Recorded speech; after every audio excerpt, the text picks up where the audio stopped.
గత వారం రోజుల క్రితం నాకు జ్వరం తగిలిందండి. ఆ జ్వరంలో టైఫాయిడ్ అని తేలింది. రక్త పరీక్ష చేయించాము. ఆ మందులను పూర్తిగా వాడాను. నీరసంగా ఉంటుంది. అది ఇక మామూలే కదా. అందరికీ వైరస్ జ్వరాలు అనేవి మన ఊళ్ళో చాలామంది అక్కడ ఖాళీ ఉండలేదండి మెడికల్ షాప్. ఈ జ్వరాల నుంచి విడుదల దయచేయాలి, ప్రతి కుటుంబాల్లో నెమ్మది దయచేయాలని దేవుణ్ణి ప్రార్థన చేస్తున్నామండి. మరి ఇప్పుడు మన అదృష్టం అండి, నిజమేనండి.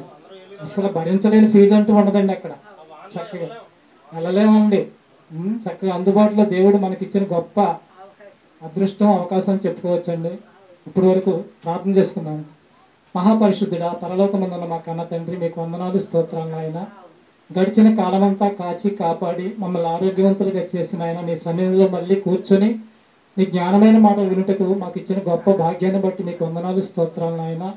ఎప్పటి వరకు నాయన మంచి మాటలు తండ్రి, ఆత్మీయ సంబంధమైన మాటలు, బైబిల్ పరిశోధనపై జరిగించిన మాటలు తండ్రి, బైబిల్ గొప్పతనాన్ని గురించి నాయన, బైబిల్ కొన్ని దేశాలు ఆమోదించిన పురావస్తు ఆధారాలతో కూడా నిరూపించాడు. అటువంటి మాటలు మేము విన్నాం తండ్రి. మాకైతే ఎటువంటి సందేహం లేదు నాయన.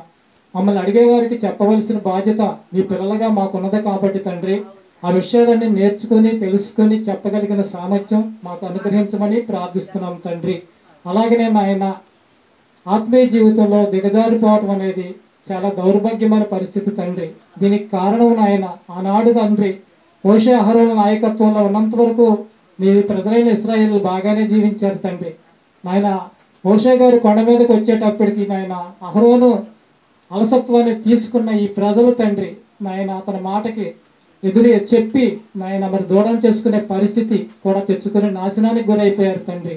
అటువంటి నాయకుడిని మేము ఎన్నుకోకుండా ఒక మంచి నాయకుడి బోధలో మా జీవితాల్లో ఆత్మీయంగా ఎదిగించుకునే భాగ్యం మాకు అనుగ్రహించినందుకు మీకు వందనాలు, స్తోత్రాలు తండ్రి. అలాగే నేను ఆయన విన్న మాటల ప్రకారంగా మా ఆత్మీయ జీవితం ఇంకా బలపడి నాయన బైబిల్ని ఎక్కువగా చదివి నీపైనే ఎక్కువ ఆధారపడే ఆనుకునే స్వభావం, మనస్సు మాకు అనుగ్రహించమని ఈ ప్రార్థన మీ కుమారుడు, మా రక్షకుడు, మా ప్రభు అయిన యేసుక్రీస్తు వారి నామములో ఈ ప్రార్థన అడిగి వేడుకుంటున్నాము తండ్రి. ఆమేన్. మన తండ్రి అయిన దేవుని దయ, కుమారుడైన యేసుక్రీస్తు వారి కృప, పరిశుద్ధాత్మ దేవుని సావాసము సదాకాలము మనందరికీ తోడుగా ఉండి నడిపించునుగాక. ఆమేన్.